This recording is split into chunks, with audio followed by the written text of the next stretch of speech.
शिरोमणी अध्यक्ष माननीय श्री चिटणीस साहेब, सचिव शिल्पा चिटणीस मॅडम आणि आजच्या संमेलनाध्यक्ष डॉक्टर सोनम जाधव या आपल्या शाळेच्या माजी विद्यार्थी आहेत। या सर्वांचं मी या ठिकाणी स्वागत करतो।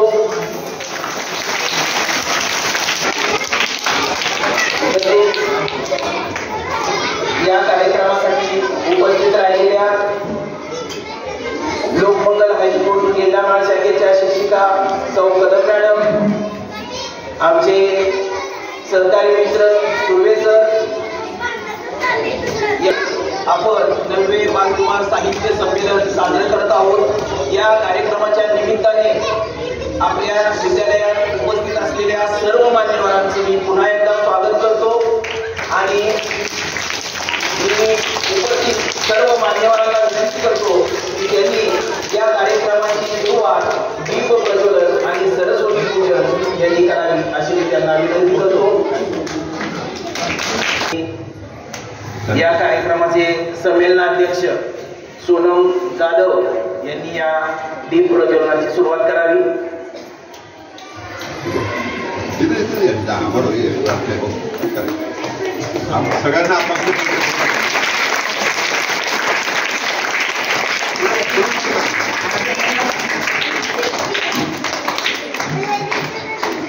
यानंतर माननीय श्री संस्थेच्या सचिव शिल्पा चिटणीस मॅडम यांनी दीप प्रज्वलन करावं।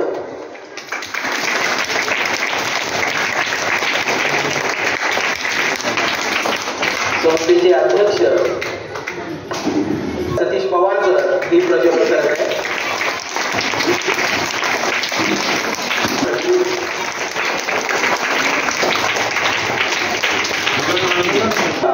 नलवडे मॅडम यांनी दीप प्रज्वलन करावं।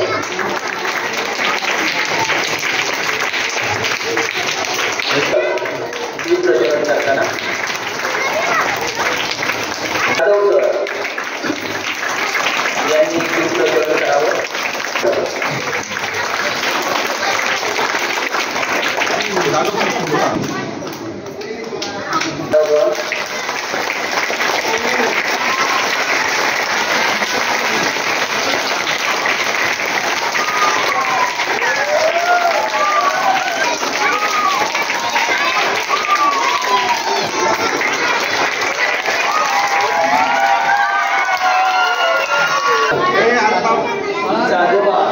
या पहिलीच्या विद्यार्थ्यांनी बनवलेल्या हस्तलिखिताचं प्रकाशन संमेलनाध्यक्ष सोनम जाधव यांच्या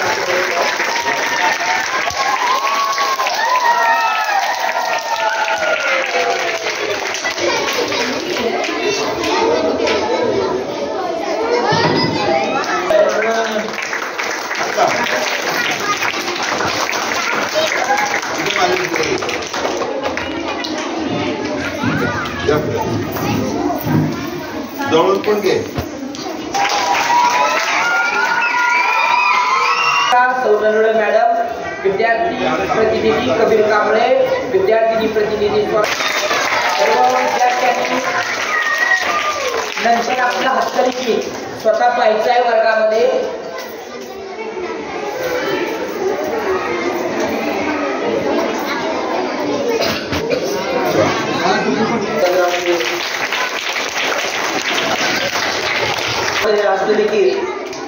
या हस्तलिखिताचं प्रकाशन या ठिकाणी झालेलं आहे।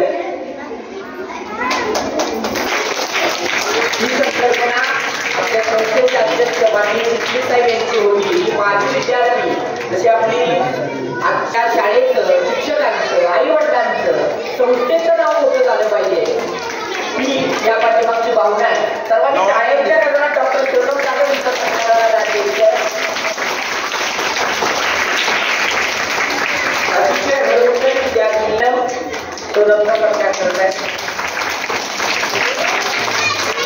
मार्गदर्शन आपल्याला सदैव असतं आणि त्यांच्या असणाऱ्या मार्गदर्शनाचा लाभ आपण उठवत असतो। परीक्षण माननीय चिटणीस मॅडम करतात। सर्वांनी कार्यालयाच्या जोरदार कार्यालय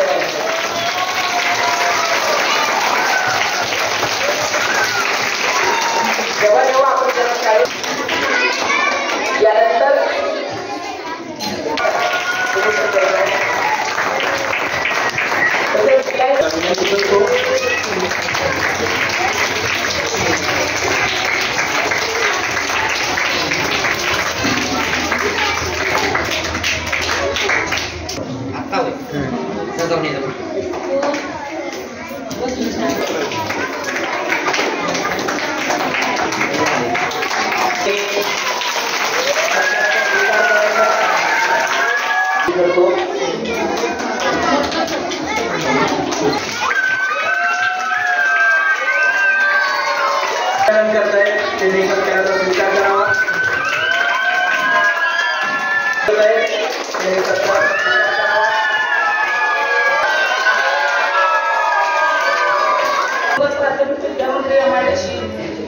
शाळेमध्ये हे 9वे अखिल भारतीय बालकुमार साहित्य संमेलन आज संपन्न होत आहे।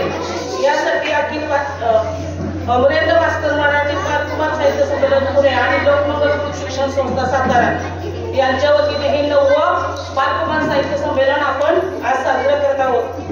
त्याचे जे संमेलनाध्यक्ष आहेत ते सोनम जाधव माझे विद्यार्थी आपल्या शाळेचे आहेत। त्याच्यानंतर अध्यक्ष चिटणीस साहेब तसेच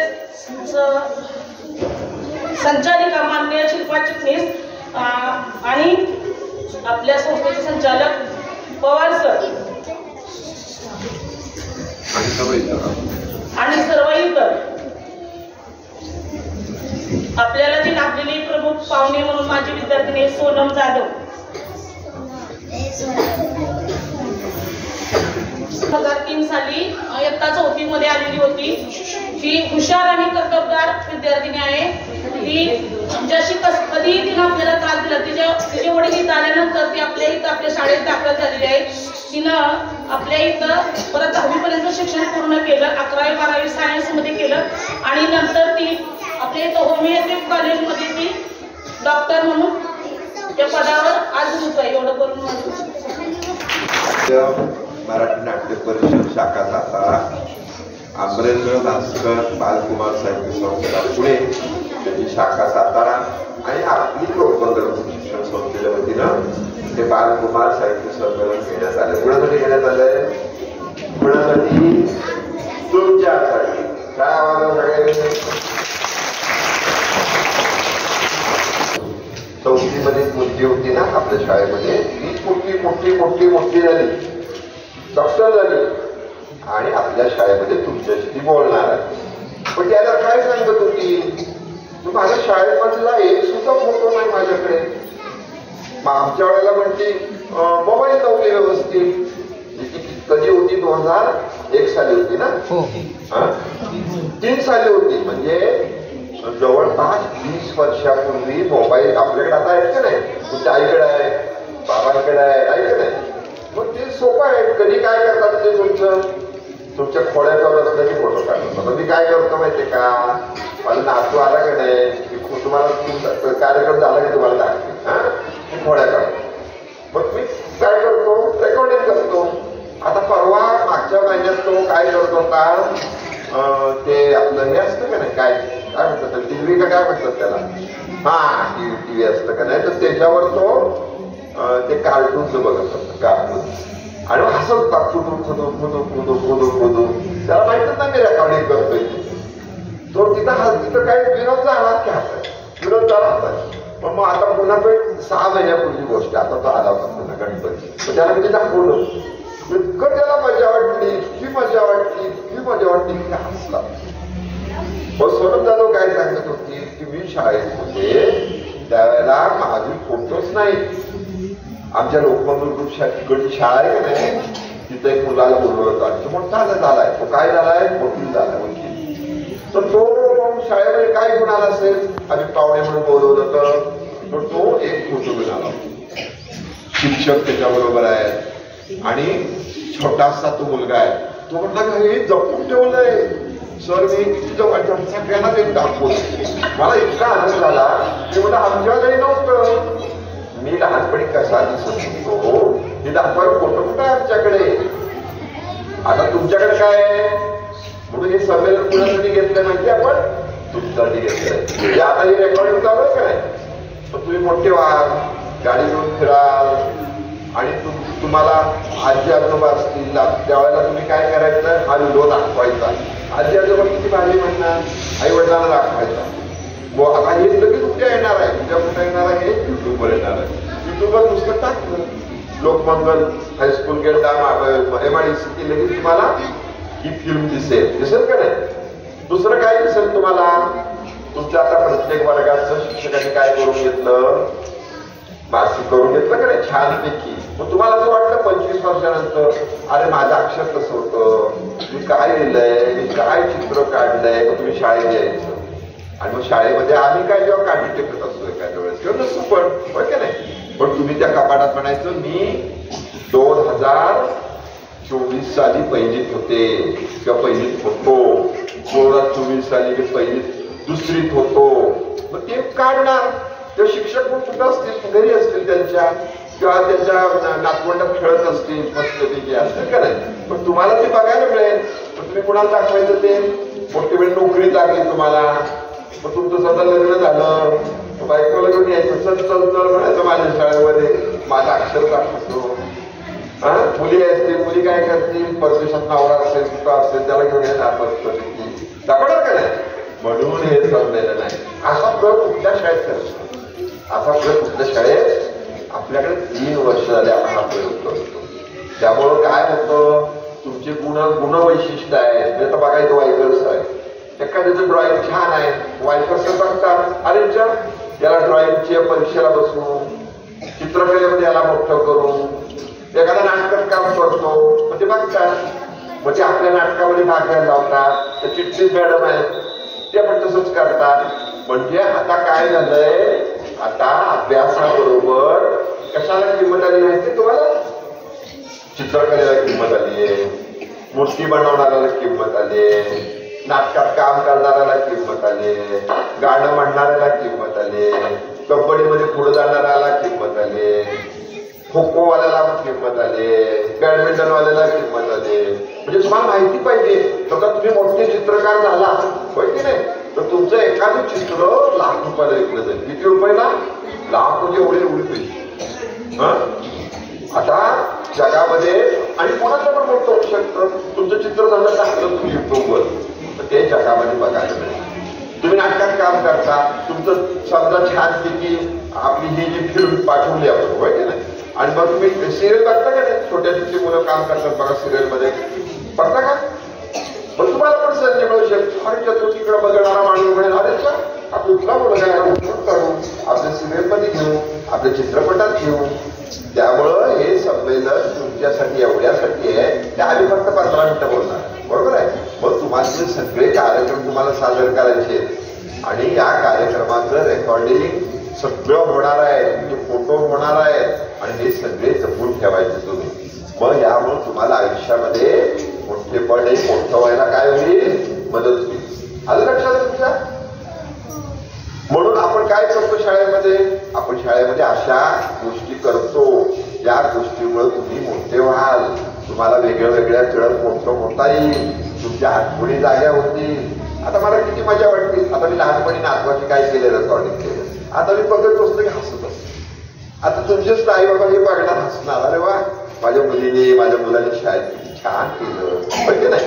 तर आपण शाळेमध्ये आता भरपूर काय करायचं, अभ्यास करायचा, पण अभ्यासाबरोबर जास्त काय करायचं, शाळेचं ग्राउंड आहे, भरपूर खेळायचं. पुढे तुम्हाला माहितीये का, खंडीवर मुलं असायची. किती खंडी म्हणजे किती माहितीये का? 20. आता माझ्या आजीला किती मुलं होती? 12 मुलं होती. आणि एकाकडे काय आजीला किती मुलं होती? आईच्या आईला 12 आणि इकडं वडिलांच्या आईला 13 होती. त्यामुळे काय व्हायचं, घरात खेळत असायची. मग त्याची लहान, थोडं 1 वर्ष लहान, 1.5 वर्ष लहान, 2 वर्ष लहान, घरात दंगाच असायचा ना. मग तिथं काही चालायचं, मुला मुलींचे खेळ खेळायचे, मुली मुलांचे खेळ खेळायचे. आता आम्हाला आठवतंय लहानपणी आम्ही बिट्ट्या खेळायचो, आम्ही मुलींचे काय काय खेळायचो, त्या काय कचकड्याचे खेळ खेळायचो. ते पण आमच्या बरोबर कबड्डी खेळायच्या मुली उदाहरणार्थ. तर तसं आता राहिलंय का? आपल्या घरात आता काय, 1 भाऊ किंवा 1 बहीण, जास्तीत जास्त 2 भाऊ किंवा 2 बहिणी, याच्यापेक्षा जास्त आहे का नाही. आणि काय करत आहे, एकच मुलगी छोटीशी, एकच मुलगा. मग त्यांना त्यांच्याबरोबर खेळणार कोण? त्यांच्याबरोबर आपण शाळेमध्ये खेळता येतं का नाही? बाबा शाळेमध्ये होणारे मित्र, शाळेमध्ये होणाऱ्या मैत्रिणी, हे किती महत्वाचं झालंय. तुम्हाला वेगवेगळे मग त्याचा उपयोग तुम्हाला पुढे होतो. तुम्ही एकदा खेळायला लागला छानपैकी, हसायला लागला की तुम्हाला पुढे त्याचा उपयोग होतो. जो मुलगा काहीच करत नाही, आता बघा शहरामध्ये पुण्या मुंबईमध्ये तुमचे अपार्टमेंट असतात, हा मुलं कुठं बाहेरच जात नाही. ते नुसतं सारखं कुठं कॉम्प्युटर, हळूहळू त्यांचा चष्मा लागतो, हळूहळू त्यांचं हसणं बंद होतं, नुसतेच लाड होतात, नुसतंच गाडीत फिरायचं, काहीच उपयोग नाही. त्यामुळं आपण हे चांगले चांगले कार्यक्रम करतो आहोत आणि सोनमला बरं वाटतात की म्हणजे माझ्या वेळेला असं परत पाहिजे होतं. मी जेव्हा शाळेत माझी विद्यार्थी म्हणून आले असते तेव्हा माझे फोटो बघितले असते. तर तुम्हाला हे सगळं मिळतंय, तुम्ही त्याचा आनंद घ्या. हा पुन्हा एकदा तुम्हाला सर्वांना या आजच्या साहित्य संमेलनाबद्दल धन्यवाद. पुन्हा एकदा प्रमुख पाहुणे सोनम जाधव सगळ्यांना टाळ्या वाजवा. धन्यवाद.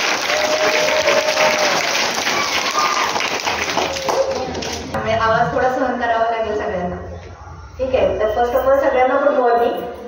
आणि सर्वप्रथम इथे जमलेले माझे सर्व शिक्षक आणि माननीय श्री शिरीष सटनीस सर आणि सौ शिल्पा मॅडम, तसेच मुख्याध्यापिका सौ नलवडे मॅडम आणि सर्व शिक्षक यांचे मी आभार मानेन की त्यांनी मला इथे बोलवलं माझी विद्यार्थिनी म्हणून आणि बोलण्यासाठी संधी उपस्थित करून दिली. तर माझा या शाळेची विद्यार्थिनी म्हणून प्रवास इयत्ता 4थी पासून सुरू झाला. तुमच्यासारखाच प्रवास होता, एकदम आनंदात. आणि 1ली ते 3री हे माझं शिक्षण गावाला झालं. तिथून आम्ही इथे आलो. पप्पा हे MIDC मध्ये काम करत होते. पप्पांसोबत मग आम्ही इकडे शिफ्ट झालो. 4वीला इथे ॲडमिशन घेतले. पहिली ओळख झाली ती नलवडे मॅडम यांच्यासोबत, नंतर ओळख झाली ते मोडकर सर यांच्यासोबत. ते माझे वर्ग शिक्षक होते 4थीला. आणि नंतर असं लक्षात आले की मोडकर सर हे आमच्या शेजारीच राहिला होते. मला तेव्हा माहीत नव्हतं की सरच माझे वर्ग शिक्षक आहेत किंवा शाळेमध्ये टीचर आहेत. पण त्याचा म्हणजे थोडाफार मला फायदाही झाला. शाळेमध्ये काही गोष्टी समजल्या नाही तर मी घरी सरांना विचारत होते. सर घरी क्वेरी सॉल्व्ह करायचे. पुन्हा म्हणजे अशी काही सूट पण नव्हती. अभ्यास नाही झाला तर ओरडाही भेटायचा, सर मारही द्यायचे. आणि सर्व रीतीने सरांनी अभ्यास घेतलेला. जे जे काही कलागुण आहेत ते विकसित केले होते. म्हणजे जे मेन मूळ टीचर म्हणतो आपण, पॅरेंट टीचर, तर मी मोडकर सरांना म्हणेन, कारण त्यांच्याशी खूप संपर्क आला आणि त्यांनी बरेच व्यक्तिमत्व घडवण्यामध्ये मदत केली. नंतर जसं पुढे 5वीला गेले, 6वीला गेले. 5वी 6वीमध्ये मला वाटतं ते आम्हाला शिलवण सर नवीन आले होते तेव्हा 5वीमध्ये. तेव्हा ते आमचे वर्ग शिक्षक होते. त्यांच्याकडे मॅथ्स म्हणजे गणित हा विषय होता. तर सरांची जी टेक्निक होती शिकवायची खूप छान. म्हणजे सरांनी आम्हाला एक असा नियम पाडला होता की असं मोकळ्या वेळामध्ये आम्ही म्हणजे असं कधी दंगा करत नव्हतो. सरांनी एक नियम केला होता की मोकळ्या वेळामध्ये पाढे घ्यायचे. तर पाढे कसे घ्यायचे, आता हे तुमच्यासारखे रो आहेत तशाच असायच्या. त्यातला एक विद्यार्थी पुढे येणार, त्याच्यामागे पूर्ण वर्ग पाढे म्हणणार. तर असे 30 पर्यंत आम्ही पाढे रोज म्हणायचो. म्हणजे हा 1 दिवसाचा आमचा कार्यक्रम होता, हा रोजचा कार्यक्रम होता. त्यामुळे आम्हाला म्हणजे गणिताचीही भीती काही राहिलीच नाही. गणितामध्ये आम्हाला ह्या पाढ्यांचा किंवा बाकीच्या गोष्टींचा खूप उपयोग झाला. नंतर पुढे 7वी 8वी आता अभ्यासासोबत मला खेळाची पण खूप आवड होती. खेळ मला आठवते मी 4थी ते 10वी कबड्डी आणि खो खो याचे कॅप्टन होते. तर इतर गेम्स म्हणजे रिले असू द्या, रनिंग असू द्या किंवा अजून गोळाफेक असू द्या, लांबोडी, हे सर्व खेळ मला खूप आवडायचे. त्यामुळे नेहमी खेळात मी पुढे असायचे. किंवा अजून इतर ॲक्टिव्हिटीज, आता जशा तुमच्या ॲक्टिव्हिटीज सर आता नवीन नवीन उपक्रम सुरू केले.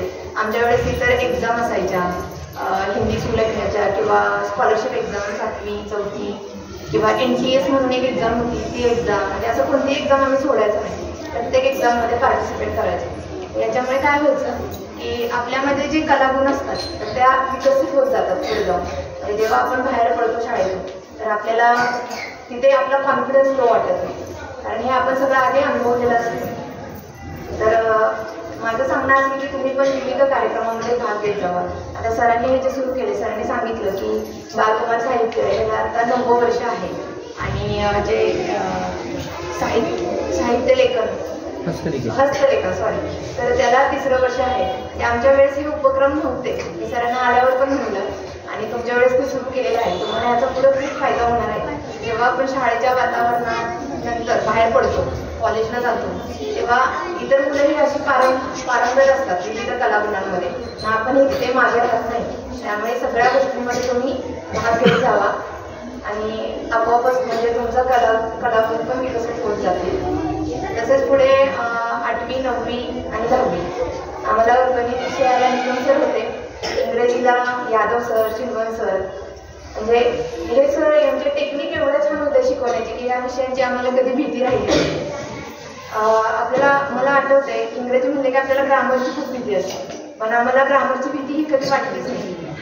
कारण चेंज व्हायसाठी याची तर खूप भीती असते सगळ्यांना इंग्रजी म्हणलेली. पण आम्ही एवढे सेंटेन्स सोडवायचो आणि सरांना प्रत्येक वेळेस एकही सेंटेन्स हटलं तरी सरांकडे जायचो आणि सर आम्हाला सांगा. सर कुठेही असते, म्हणजे आमची शाळा पलीकडे होती तिकडे, तर त्या पॅसेजमध्ये कुठेही असते तरी सर आम्हाला सांगायचे की नाही हे असं करायचं तसं करायचं. त्यामुळे आमची म्हणजे ती भीती मनातून गेली. मॅथ्सही तसंच आहे. निकम सरांनी आम्हाला म्हणजे प्रमेय असू द्या, गुणधर्म असू द्या, ते एवढे घेतले होते की एकदम टीप ऑफ टंग होते सगळे. कधीही सरांनी विचारलं तरी आम्ही ते सांगू शकत होतो. सगळे शिक्षक अभ्यास खूप करून घ्यायचे आमच्याकडून, आम्ही त्याला प्रतिसाद देत होतो. मारही खायचो आणि त्यातूनच असं आम्ही घडत गेलो पुढे. तर शाळेतला प्रवास खूप छान होता. लोहार सर आता सध्या नाही आहेत. लोहार सरांबद्दल पण एक छान आठवण आहे माझ्याकडे. इयत्ता 8वीला होते मी आणि आपल्याला माहिती आहे सरांचं हे लेखन आणि अक्षर किती सुंदर आहे, एकदम म्हणजे मोठ्यासारखं आहे अक्षर. तर तेव्हा सरांनी असंच आम्ही दंगा करत होतो 8वीमध्ये. तर सर आले, सर म्हणजे चला मी तुम्हाला एक टास्क देतो, एक रॅन्डम पॅरेग्राफ दिला सरांनी. जसं म्हणले 10 मिनिटामध्ये मला हा पॅरेग्राफ घेऊन टाकायचा, एकही खडाखोड नकोय, एकदम स्वाक्षर आणि चूक नकोय असं. तर 10 मिनिटामध्ये सरांनी पॅरेग्राफ सांगितला, आम्ही तो घेऊन दाखवला. तर सर म्हणजे त्यातले नंबर काढणार आहे. तर ठीक आहे, 10 मिनिटं झाली, सरांनी 3 नंबर काढले. आता 3 नंबर काढून झाले, सगळा वर्ग शांत वगैरे झाला. नंतर सर म्हणले थोड्या वेळाने अजून एक व्यक्ती आहे की त्याला नंबर देणार आहे उत्तेजनार्थ, 4था नंबर. आणि तो नंबर होता तो माझा होता आणि माझं अक्षर आधी कधीच छान नव्हतं. तर तेव्हा सरांनी मला जे अप्रिशिएट केलं होतं आणि नंबर दिला होता ते मला अजून आठवतं. तिथून असे छोटे छोटे क्षण असतात की आपल्याला तिथून उत्स्फूर्तता मिळते की आपणही काहीतरी करावं. तर तिथून मी माझा अक्षर सुधारण्याचा नेहमी प्रयत्न केला. आणि आता डॉक्टर फील्डमध्ये आल्यावर पुन्हा ते खराब झालेलं आहे, ते काही चांगलं राहिलेलं नाहीये. तर असं आहे, म्हणजे खूप छोट्या छोट्या गोष्टी असतात की आपल्या मनामध्ये कोरून घेतात. ही एक आठवण त्यांच्याबद्दल खूप छान आहे. आणि सर तर कधीच ओरडायचे नाहीत, नेहमी हसत खेळत. तसेच आपल्या कुंभार मॅडम यांच्याबद्दल मी सांगेन की त्यांनी मला आईप्रमाणेच वाटायच्या. म्हणजे ही शाळा आहे ना, हे दुसरं घरच आहे. सगळे शिक्षक असे पॅरेंट असल्याचे वाटायचे. कधीच अशी भीती नाही वाटली की नाही किंवा वेगळं असं कधीच फील झालं नाही. कुंभार मॅडम त्याही खूप हसून खेळून असायच्या. मला आठवते त्या 9वीला मला वर्ग शिक्षिका होत्या, तेव्हा मला टक्केवारी पण खूप छान होती, 82% पडले होते. तर असं म्हणजे खूप त्यांनी छान शिकवलं होतं. कविता वगैरे त्यांना चाली लावणे. तसेच आपले इंगळे सर, त्यांनी पण आम्हाला एकदा आय थिंक 7वीमध्ये असताना संध्या काळी ती कविता शिकवली होती. त्याची चाल सरांनी एवढी अप्रतिम लावलेली ती पण अजून आठवते मला. आणि तसेच म्हणजे खूप छान प्रवास गेला. 10वीची एक्झाम वगैरे झाली. 10वी नंतर मग मी 11वी 12वीला आता डॉक्टर व्हायचं हे लहानपणापासूनच ठरलं होतं. कसं तर माझे आई वडील माझ्या ते लहानपणापासून मनावर बिंबवत आले होते की तुला डॉक्टर करायचं. त्याचा पण एक किस्सा आहे. लहानपणी मी माझ्या भावंडासोबत तुमच्या एवढे असताना असे खेळत असायचे. तर आमचं घर होतं म्हणजे जुना वाडा टाईप होतं गावाला घर. तर 4ही बाजूनी आणि मध्ये मोकळा पॅसेज असायचा. तर तिथे काही अशी फरशी वगैरे नव्हती, मातीच असायची. पावसाळ्यामध्ये असे पावसाने चिखल पाणी साचलेलं असायचं. तर तेव्हा सगळे भावंडे माझे खेळत त्या पाण्यातून उडी मारत यायचे, पण मी तिथेच उभे असायचे. मी म्हणजे रडायचे की नाही मी ह्यातून येणार नाही, माझे पाय खराब होते, माझे ड्रेस खराब होते. पण तेव्हा आई वडिलांना ओळखले की हिला स्वच्छता खूप आवडते, तर हिला आपण मेडिकल साईडला घालूया. म्हणजे असं काय त्यांना वाटलं असेल. तर ते तेव्हापासून त्यांनी ठरवलं की बाबा मला डॉक्टरच करायचं. मला पण ते सारखं ऐकून ऐकून माझ्या पण मनामध्ये इच्छा निर्माण झाली की मी डॉक्टरच होणार. 11th-12thला मी वायसी कॉलेज सायन्स साईडला ॲडमिशन घेतलं. तिथेही चांगल्या मार्काने पास झाले. तर आता पुढे महत्त्वाचं आलं प्रश्न की आता मेडिकलला जायचे. पण मेडिकलचं काहीच नॉलेज नव्हतं तेव्हा. कोणत्या फॅकल्टीला आता आपण डॉक्टर व्हायचं म्हणजे तरी त्यामध्ये खूप पॅथी आहेत. म्हणजे MBBS आहे, डेंटिस्ट आहे, आयुर्वेद आहे, ॲलोपॅथी, नंतर होमिओपॅथी, युनानी, असे खूप फॅकल्टी आहेत. पण जायचं कशामध्ये हे काही कळत नव्हतं. आता नंतर असं एक झालं की बाबा आपल्या एरियामध्ये जवळच कॉलेज आहे. पुन्हा तेव्हा परिस्थिती पण आर्थिक परिस्थिती नाजूक होती. तर मग राहण्याचा खर्च, बाहेर राहण्याचा, मेसचा खर्च, या सगळ्या गोष्टींचा विचार करता बोलल्या पण इथेच ॲडमिशन. ठीक आहे म्हटलं, मला पण माहीत नव्हतं होमिओपॅथी काय आहे. तिथे पडल्यानंतर मग मला कळलं की होमिओपॅथी शास्त्र काय असतं ते. आणि आणि खरं सांगते त्या शास्त्र इतकं सुंदर शास्त्र नाही आहे. म्हणजे आता आपल्याला किंवा कोविड नंतर लोकांना खरंच कळायलं आहे की होमिओपॅथीचं किती महत्त्व आहे, किंवा आयुर्वेदा पण तसंच आहे. हे आपल्या जुन्या प्रिन्सिपल त्याच्यावर बेस आहे. तर त्याच्यामुळे ते आपल्याला खूप हेल्पफुल आहे. आणि नंतर मग तिथे मी आता फर्स्ट म्हणजे आम्हाला 4.5 वर्षाचा टोटल पिरियड असतो आणि 1 वर्ष इंटर्नशिप, असे 5.5 वर्षांचा माझा तो एकदम कोर्स होता. तो पूर्ण केला मी. कधीही कुठला विषय फेल गेले नाही किंवा कुठे मागे राहिले नाही मला, कारण परिस्थितीची जाणीव होती आणि आपल्याला कुठेही मागे राहायचं नाही हे कायम मनामध्ये असायचं. तर मग तसं करत मी माझं PhD कम्प्लीट केलं. तिथून पुढे आता इंटर्नशिप झाली. होमिओपॅथी करण्याचे वेज पण खूप वेगवेगळे आहेत सगळ्यांचे. तर तुम्हाला बाळगून माहीत नसेल होमिओपॅथी, पण आता ऐकून घ्या. पुढे गेल्यावर तुम्हाला कुठेतरी आठवेल जर चुकून कोणी ॲडमिशन वगैरे घेतलं त्या साईडला. तर मग होमिओपॅथीचे पण बरेच वेज आहेत. आता कोणाला फॉलो करायचे, आमचे टीचर वेगवेगळ्या पद्धतीने करायचे, तो खूप मोठा प्रश्न होता. लकीली एका टीचरांनी आमची व्हिजिट पुण्याला नेली होती, पिंपरी चिंचवड येथे. तिथे 6 मजली हॉस्पिटल आहे होमिओपॅथीचं, 100 बेडचं हॉस्पिटल आहे. हां, म्हणजे मला आतापर्यंत माहिती होतं की होमिओपॅथी म्हणजे हा ठीक आहे, OPD असते, क्लिनिक असते, त्याच्या चौकटीच्या बाहेर मला माहितीच नव्हतं की वेगळं काय असतं. पण तिथे त्या सरांचं 6 मजली हॉस्पिटल होती. तिथे आम्हाला मग 6 महिन्याचा कोर्स होता, त्याच्यासाठी मी ॲडमिशन घेतलं. आणि तिथे मग खूप नंबर ऑफ डिसीज म्हणजे आपण वेगवेगळे आजार, त्यातून बरे झालेले पेशंट असं आम्हाला खूप बघायला भेटलं. जेणेकरून आम्ही कधी अभ्यासात पण अनुभवलं नव्हतं असे आजार बघायला मिळाले. तिथे खूप एक्सपिरियन्स मिळाला. पण आता 6 महिने झाले, पुढे अजून शिकायचं होतं पण खर्च वगैरे भागत नव्हता. आता काय करायचं. तर मग मी तिथे सरांना रिक्वेस्ट केली. मग तिथे मी ॲज अ पेड डॉक्टर म्हणून जॉईन झाले. आणि पेड डॉक्टर थोडासा माझं पेमेंट सुरू झाले. सुरुवातीचा पेमेंट हा माझा फक्त 7,500 रुपये होता. तिथून माझी सुरुवात झाली. सरांनी मग तिथे मला ॲज अ पेड म्हणून ठेवलं. मग तिथे मी 2-2.5 वर्ष काम केलं ॲज डॉक्टर म्हणून. आणि हळूहळू मग पेमेंटमध्ये पण इन्क्रीमेंट होत गेली. सरांनी बघितलं कसं काय हॉस्पिटल मॅनेज करते किंवा आपला परफॉर्मन्स हा खूप महत्त्वाचा असतो. तुम्ही कसं टॅकल करता पण पेशंटला, हे सर्व ह्या गोष्टी झाल्या. तिथून कोविड आला 2021. मग इकडे आले सातारामध्ये पुन्हा. कोविडमध्ये मग इकडे आले, इथे साई अमृत केलं हॉस्पिटल 1 वर्ष. आणि त्याच्यानंतर मग मी माझी OPD स्वतःची सुरू केली आहेरे कॉलनी येथे. ती प्युअर होमिओपॅथी आहे, परिवर्तन क्लासिकल होमिओपॅथी म्हणून केली आहे. तर सध्या त्याला त्या 4 वर्ष होत आहेत. तर सध्या ती कार्यरत आहे. ओपनिंगला इंगळे सर आणि मोडकर सर यांना बोलवलं होतं मी. तर असं हा माझा आत्तापर्यंतचा प्रवास आहे. आणि तुम्ही पण असंच वेगवेगळ्या कलांमध्ये पार्टिसिपेट करत जावा विद्यार्थ्यांनी, आणि तुम्हालाही खूप पुढे फायदा होईल. आपल्याला कळत नाही पण आपण हे जे न कळत करत जातो त्याचा फायदा आपल्याला पुढे होत असतो. आणि ते एक विचार लिहिलाय खूप मस्त, education is the most powerful weapon to change the world. म्हणजे मला खूप आवडलं. आल्याला माझं लक्ष गेलं त्याच्याकडे की शिक्षणच हे आपलं धारदार शस्त्र आहे की त्याने आपण जगाला चेंज करू शकतो किंवा त्याचबरोबर स्वतःला पण चेंज करू शकतो. आणि हा पण छान आहे, सरावाने कुशलता प्राप्त होते. त्यामुळे तुम्ही करत राहा, तुमच्यामध्ये सातत्य पाहिजे. तुम्ही काहीतरी मनामध्ये गोल ठेवलं पाहिजे आपल्याला पुढे काय व्हायचंय. आमचे गोल हे पूर्वी 10वी नंतर ठरायचे, पण तुम्ही आत्तापासूनच ते ठरवा तर तुम्हाला सफलता लवकर भेटेल. तर खरंच एवढं बोलून मी धन्यवाद म्हणते. प्रवास या ठिकाणी मांडलेला आहे. यानंतर मी चिटणीस मॅडम यांना विनंती करतो की त्यांनी आपलं मनोगत व्यक्त करावं. त्या बोलवल्या आपण डॉक्टर सोनम जाधव.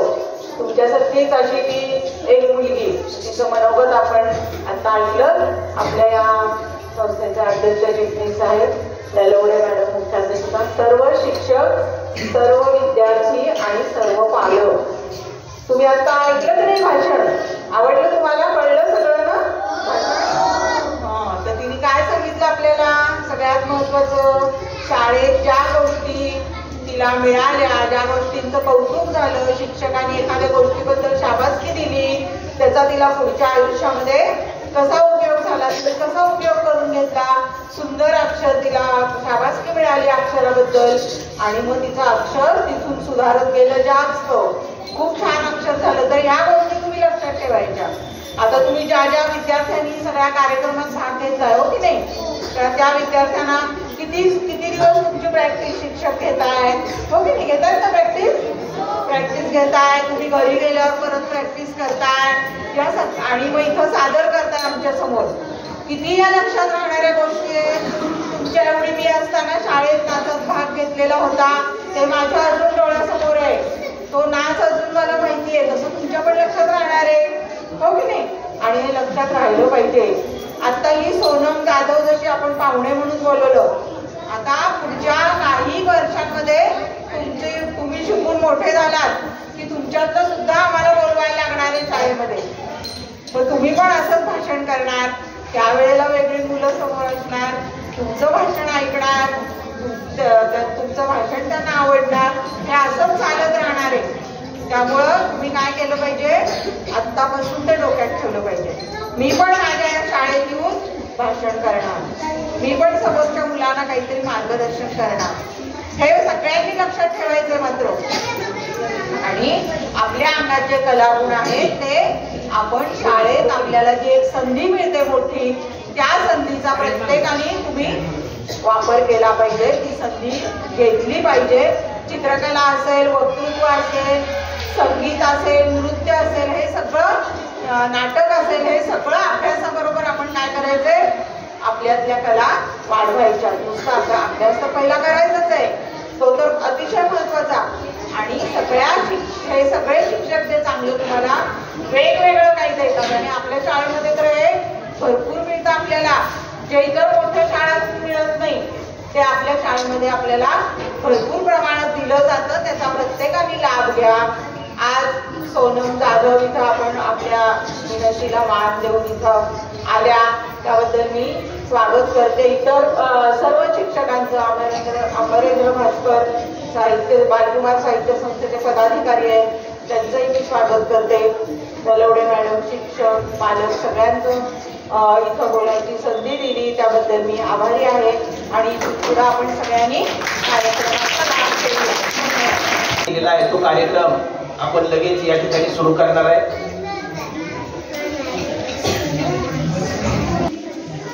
वेगवेगळ्या गाण्यावर नृत्य, गीत गायन, कथा, श्लोक, कविता,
करेल काही कल्पना युक्तीची जी जी जी जी जी जी करेल काही कल्पना युक्तीची जी जी जी जी जी भारताची भेटीसाठी एक शानदार साम्यानं उभारलं भेटीसाठी छान उभारला भेटीसाठी छान उभारला नक्षीदार शामियानाला नक्षीदार शामियानाला आणि आपल्या शामियान्यात खान दौलत डुलत आला खान दौलत डुलत आला सय्यद बंडा त्याच्या संगतीला सय्यद बंडा त्याच्या संगतीला शिवबाच्या संगतीनं आला शिवबाच्या संगतीनं आला महाराजाला पाहून खान म्हणतो कसा हा अक्षरारी राव हा माझ्याकडे असला खान हा कमाली तो श्री रोखून नजर गैरी जिरा जिरा जी जी जिरा जिरा जी जी खानानं राजाला आलिंगन दिलं आणि दगा केला खानाचा अभिमान मानला खानाचा अभिमान मानला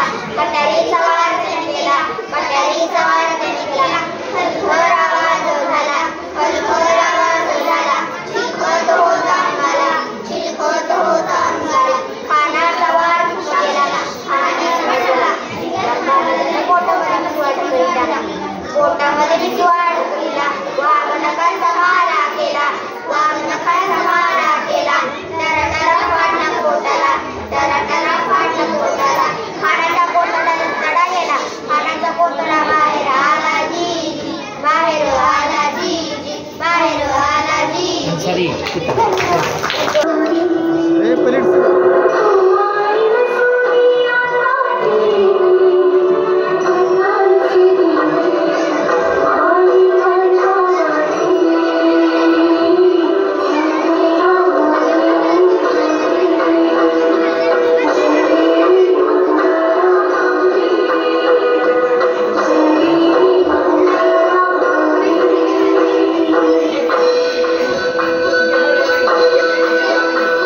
स्वप्नामध्ये आली होती एक चिवताई, चिव चिव चिव चिव बोलत होती काही.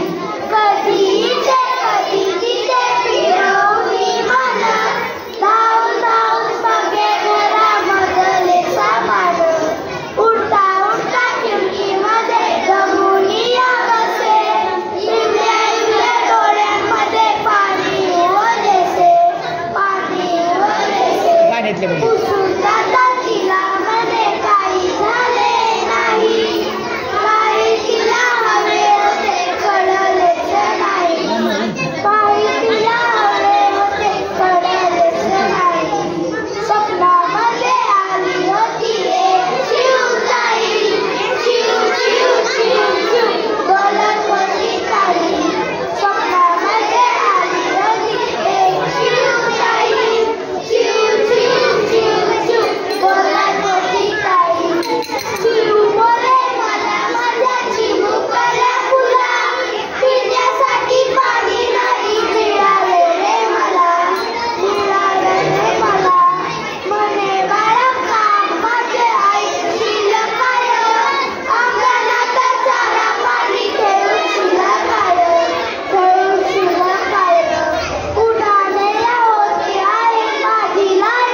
सगळ्यांची केली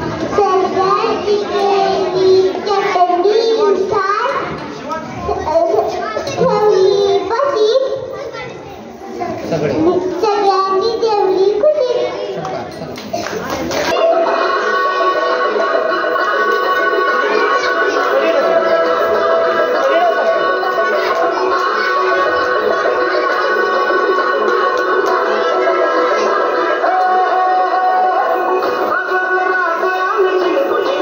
Thank you.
सर्वांचं मी इथं आभार मानतो.